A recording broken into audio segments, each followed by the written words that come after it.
and the legend Roger Stone, kind enough to call in and join us. Another busy day for Mr. Stone, but always takes the time to come on Piscopo with Frankie Morano, Alan Debbie. Roger, welcome back, my friend. Joe, I wouldn't miss it. Miss it. Roger, you on that, I did not see the last time we chatted, the Showtime documentary. You are the star in that whole Showtime documentary. You look fashionable. You have your as usual, your wardrobe is impeccable, Roger Stone. How fun was it to do that documentary on Showtime called Trump? Those guys from Heilman and the other character are those guys are real wise guys. I mean, they're liberals. They're not exactly Trump friends. Yeah. Yet there was a good kind of repartee. And of course, Joe, they were busting my stones because Trump can't possibly win. And this is all very great, Stone, and we love it and so on. It's a big shtick, but we both know Trump can't possibly win. we had this theme throughout the entire filming, where every opportunity they wanted to say, you give it up, please, come on, she's got this in the bag, it's a sure thing, there's no way. Yeah. And we now know that in the final 2 weeks, when Trump was barnstorming through Democratic neighborhoods picking up votes, Hillary was up in Chappaqua in her pajamas, looking at swatches of fabric for the White House curtains. It's so true. But I'm talking to the great Roger Stone about this documentary that I happened to finally catch over this long President's Weekend.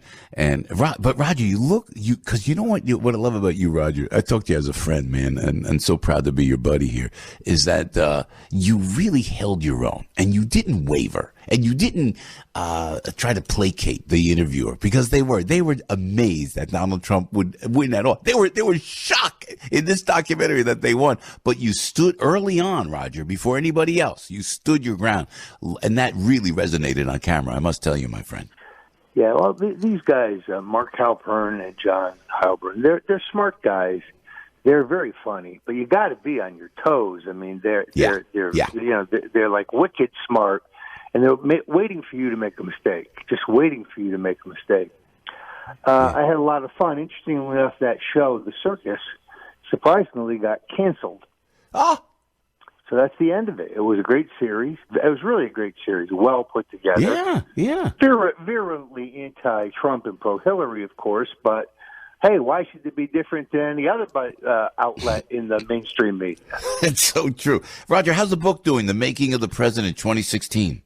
Well, I tell you, Joe, what's disconcerting. I go to last week's New York Times bestseller list. I'm very, very optimistic.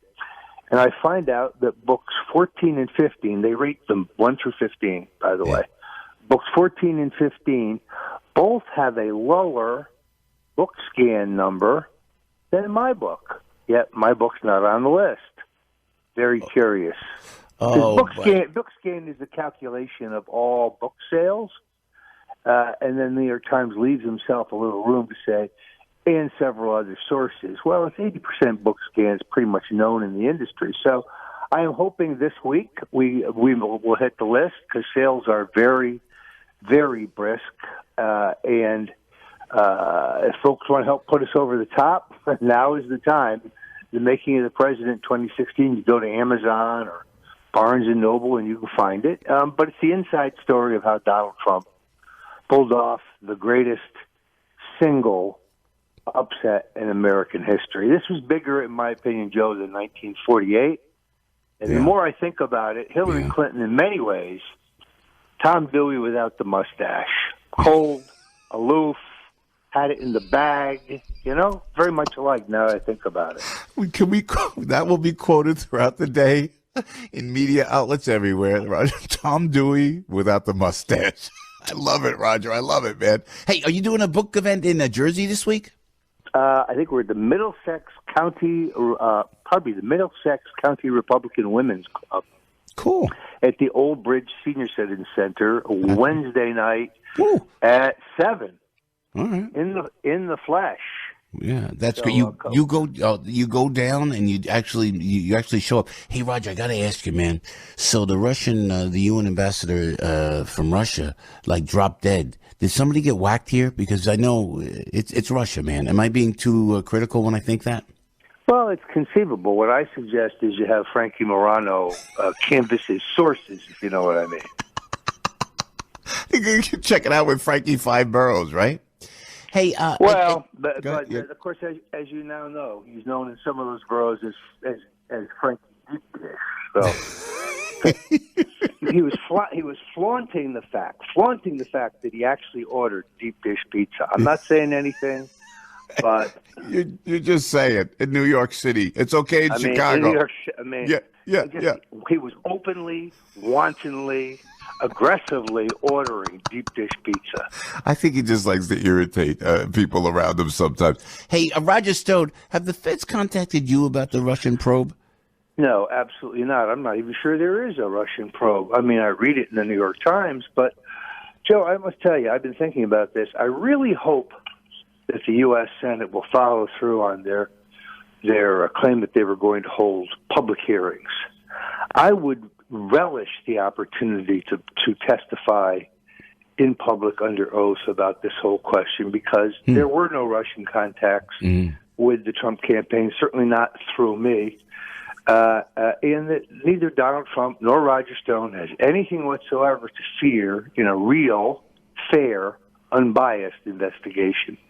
And if the government wants to play games, which is what I think they're doing, then maybe the Congress should hold hearings and get to the bottom of this.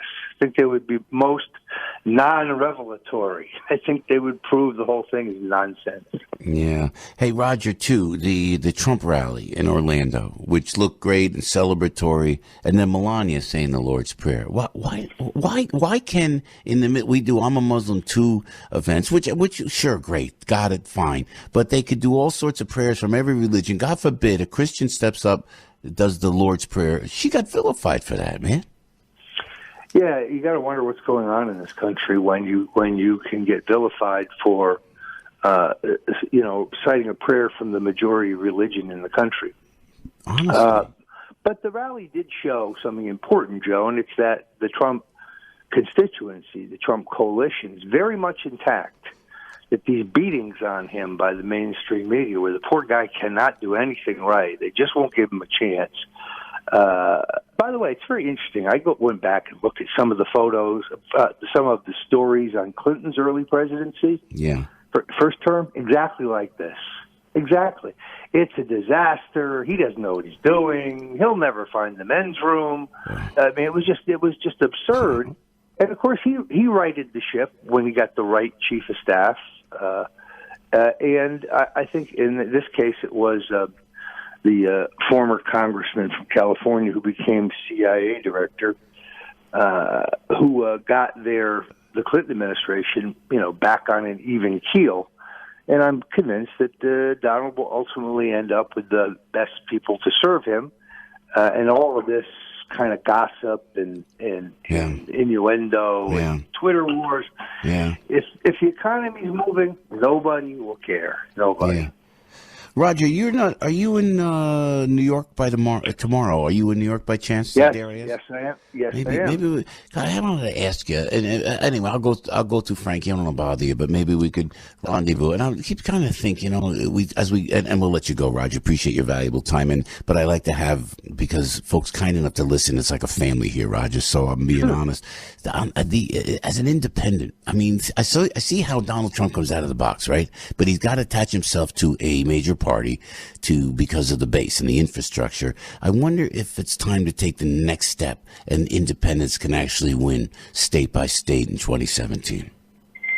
It's an interesting question. It's one that only some dynamic polling would tell you the real answer. The problem you always begin with as an independent is when the vote count begins, you start at zero. The Republican in a state like Jersey starts with probably 35. 40, 35.